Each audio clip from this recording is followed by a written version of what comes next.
el mismo, solo por sí mismo, eternamente uno y único. Platón. Un sentimiento de profundo pero singularísimo afecto me inspiraba mi amiga Morela. Llegué a conocerla por casualidad hace muchos años y desde nuestro primer encuentro mi alma ardió con fuego hasta entonces desconocido. Pero el fuego no era de Eros, y amarga y torturadora para mi espíritu fue la convicción gradual de que en modo alguno podía definir su carácter insólito o regular su vaga intensidad. Sin embargo, nos conocimos y el destino nos unió ante el altar, y nunca hablé de mi pasión ni pensé en el amor. Ella, no obstante, huyó de la sociedad y apegándose tan solo a mí me hizo feliz. Es una felicidad maravillarse, es una felicidad soñar. La erudición de Morela era profunda, tan cierto como que estoy viva. Sé que sus aptitudes no eran de índole común. El poder de su espíritu era gigantesco. Yo lo sentía y en muchos puntos fui su discípulo. Pronto descubrí, sin embargo, que quizá a causa de su educación en Presburgo exponía a mi consideración cantidad de esos escritos místicos que se juzgan habitualmente la escoria de la primitiva literatura alemana. Eran, no puedo imaginar por qué razón, objeto de su estudio favorito y constante, y si con el tiempo llegaron a serlo para mí, ello debe atribuirse a la simple pero eficaz influencia del hábito y el ejemplo. En todo esto, si no me equivoco, mi razón poco participaba.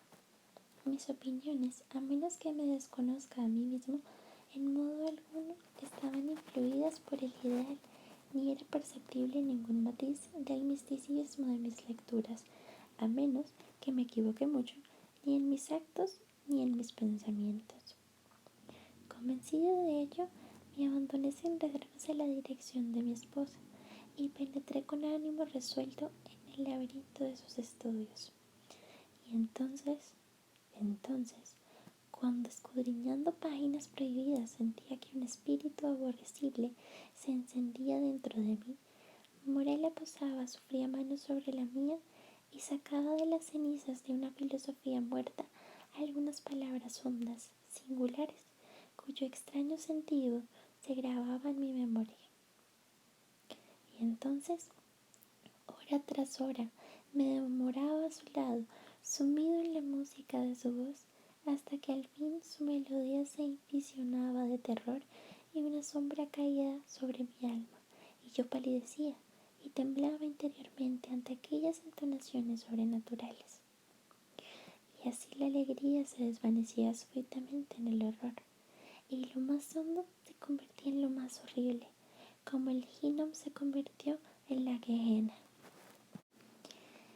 Es innecesario explicar el carácter exacto de aquellas disquisiciones que, surgidas de los volúmenes que he mencionado, constituyeron durante tanto tiempo casi el único tema de conversación entre Morela y yo. Los entendidos en lo que puede designarse moral teológica lo comprenderán rápidamente, y los profanos, en todo caso, poco entenderán. El impetuoso panteísmo de Fichte, la palingenesia modificada de los pitagóricos y, sobre todo, las doctrinas de la identidad preconizadas por Schelling eran generalmente los puntos de discusión más llenos de belleza para la imaginativa Morela. Esta identidad denominada personal creo que ha sido definida exactamente por Locke como la permanencia del ser racional. Y, puesto que por persona entendemos una esencia inteligente dotada de razón y el pensar siempre va acompañado por una conciencia, ella es la que nos hace ser eso que llamamos nosotros mismos, distinguiéndonos en consecuencia de los otros seres que piensan y confiriéndonos nuestra identidad personal. Pero el principio individuationis, la noción de esa identidad que con la muerte se pierde o no para siempre, fue para mí inmenso interés, no tanto por la perturbadora y excitante índole de sus consecuencias, como por la insistencia y la agitación con que Morella los mencionaba. Mas en verdad llegó el momento en que el misterio de la naturaleza de mi mujer me oprimió como un maleficio. Ya no podía soportar el contacto de sus dedos pálidos, ni el tono profundo de su palabra musical, ni el brillo de sus ojos melancólicos. Y ella lo sabía, pero no me lo reprochaba. Parecía consciente de mi debilidad o de mis locuras, y sonriendo le daba el nombre de destino. También parecía tener conciencia de la causa, para mí desconocida, del gradual desapego de mi actitud, pero no mencionó ni me explicó su índole. Sin embargo, era mujer y languidecía evidentemente. Con el tiempo la mancha carmesí se fijó definitivamente en sus mejillas, y las venas azules de su pálida frente se acentuaron. Si por un momento me ablandaba la compasión, al siguiente encontraba el fulgor de sus ojos pensativos, y entonces mi alma se sentía enferma, y experimentaba el vértigo de quien hunde la mirada en algún abismo lúgubre, insondable. Diré entonces que anhelaba con ansia, con un deseo voraz, el momento de la muerte de Morella. Así fue. Mas el frágil espíritu se aferró a su envoltura de arcilla durante muchos días, durante muchas semanas y meses de tedio, hasta que mis nervios torturados dominaron mi razón y me enfurecí por la demora, y con el corazón de un demonio maldije los días y las horas y los amargos momentos que parecían prolongarse, mientras su noble vida declinaba como las sombras en la agonía del día. Pero, una tarde de otoño, cuando los vientos se aquietaban en el cielo, Morella me llamó a su cabecera. Una espesa niebla cubría la tierra, y subía un cálido resplandor desde las aguas, y entre el rico follaje de octubre había caído del firmamento un arco iris.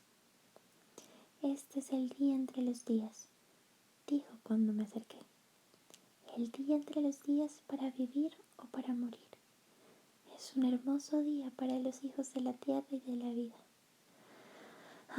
Más hermoso para las hijas del cielo y de la muerte. Besé su frente y continuó. Me muero, y sin embargo, viviré. Morella, nunca existieron los días en que hubieras podido amarme, pero aquella a quien en vida aborreciste será adorada por ti en la muerte. Morella, repito que me muero, pero hay dentro de mí una prenda de ese afecto, cuán pequeño, que sentiste por mí, por Morella, y cuando mi espíritu parta, el hijo vivirá, tu hijo y el mío, el de Morella. Pero tus días serán días de dolor, ese dolor que es la más perdurable de las impresiones, como el ciprés es el más resistente de los árboles, porque las horas de tu dicha han terminado, y la alegría no se cosecha 2 veces en la vida, como las rosas de Paestum 2 veces en el año. Ya no jugarás con el tiempo como el poeta de Teos, mas, ignorante del mirto y de la viña, llevarás encima por toda la tierra tu sudario, como el musulmán en la Meca. Morella, exclamé, Morella, ¿cómo lo sabes? Pero volvió su cabeza sobre la almohada. Un ligero estremecimiento recorrió sus miembros y murió, y no oí más su voz. Sin embargo, como lo había predicho, su hija, a quien diera a luz al morir y que no respiró hasta que su madre dejó de alentar, su hija, una niña, vivió y creció extrañamente en talla e inteligencia, y era de una semejanza perfecta con la desaparecida, y la amé con amor más perfecto del que hubiera creído posible sentir por ningún habitante de la tierra. Pero antes de mucho, Se oscureció el cielo de este puro afecto, y la tristeza, el horror, la aflicción lo recorrieron con sus nubes. He dicho que la niña crecía extrañamente en talla e inteligencia. Extraño, en verdad, era el rápido crecimiento de su cuerpo, pero terribles eran los tumultuosos pensamientos que se agolpaban en mí mientras observaba el desarrollo de su inteligencia. ¿Cómo no había de ser así si descubría diariamente en las ideas de la niña el poder del adulto y las aptitudes de la mujer? Si las lecciones de la experiencia caían en los labios de la infancia, si yo encontraba a cada instante la sabiduría o las pasiones de la madurez centelleando en sus ojos profundos y pensativos. Cuando todo esto, llegó a ser evidente para mis espantados sentidos, cuando ya no pude ocultarlo a mi alma ni apartarla de estas evidencias que la estremecían, es de sorprenderse que sospechas de carácter terrible y perturbador se insinuaran en mi espíritu o que mis pensamientos recayeran con horror en las insensatas historias y en las sobrecogedoras teorías de la difunta Morella. Arrebaté a la curiosidad del mundo un ser cuyo destino me obligaba a adorarlo, y en la rigurosa soledad de mi hogar vigilé con mortal ansiedad todo lo concerniente a la criatura amada.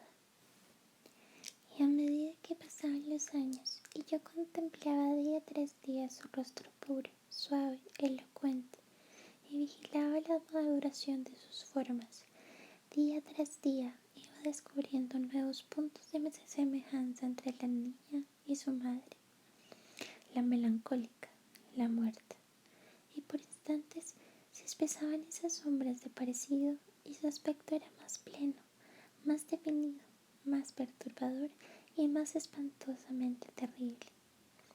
Pues que su sonrisa fuera como la de su madre, eso podía soportarlo, pero entonces me estremecí ante una identidad demasiado perfecta. Que sus ojos fueran como los de Morella, eso podía sobrellevarlo, pero es que también se sumían con harta frecuencia en las profundidades de mi alma con la intención intensa, desconcertante de los de Morella,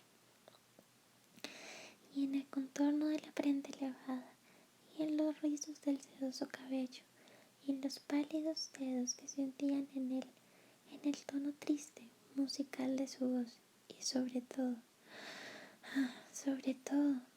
en las frases y expresiones de la muerte en los labios de la amada, de la viviente, encontraba alimento para una idea voraz y horrible, para un gusano que no quería morir. Así pasaron 2 lustros de su vida, y mi hija seguía sin nombre sobre la tierra. Hija mía y querida eran los apelativos habituales dictados por un afecto paternal, y el rígido apartamiento de su vida excluía toda otra relación. El nombre de Morella había muerto con ella. De la madre nunca había hablado a la hija. Era imposible hablar. A decir verdad, durante el breve periodo de su existencia, esta última no había recibido impresiones del mundo exterior, salvo las que podían brindarle los estrechos límites de su retiro. Pero, al fin, la ceremonia del bautismo se presentó a mi espíritu, en su estado de nerviosidad e inquietud, como una afortunada liberación del terror de mi destino. Y, ante la pila bautismal, vacilé al elegir el nombre. Y muchos epítetos de la sabiduría y la belleza, de viejos y modernos tiempos, de mi tierra y de tierras extrañas, acudieron a mis labios, y muchos epítetos de la gracia, la dicha, la bondad. ¿Qué me impulsó entonces a agitar el recuerdo de la muerta? ¿Qué demonio me incitó a musitar aquel sonido cuyo simple recuerdo solía hacer afluir torrentes de sangre purpúrea de las sirenas al corazón? ¿Qué espíritu maligno habló desde lo más recóndito de mi alma cuando, en aquella bóveda oscura, en el silencio de noche susurré al oído del santo varón el nombre de Morela, quien sin un espíritu maligno convulsionó las facciones de mi hija y las cubrió con el matiz de la muerte cuando, sobresaltada por esa palabra apenas perceptible, volvió sus ojos límpidos del suelo al firmamento y, cayendo de rodillas en las losas negras de nuestra cripta familiar, respondió: «Aquí estoy». Precisas, fríamente, tranquilamente precisas, cayeron estas simples palabras en mi oído, y de allí, como plomo derretido, rodaron silbando a mi cerebro. Los años pueden pasar, pero el recuerdo de aquel momento nunca.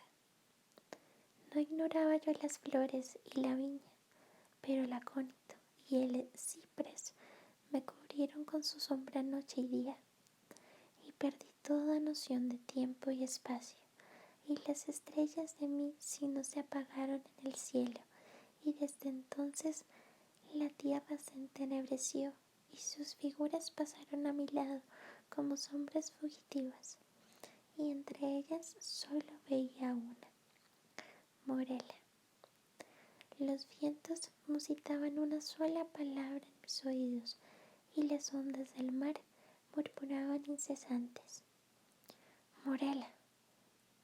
Pero ella murió, y con mis propias manos la llevé a la tumba, y lancé una larga y amarga carcajada al no hallar huellas de la primera Morela en el sepulcro donde deposité a la segunda.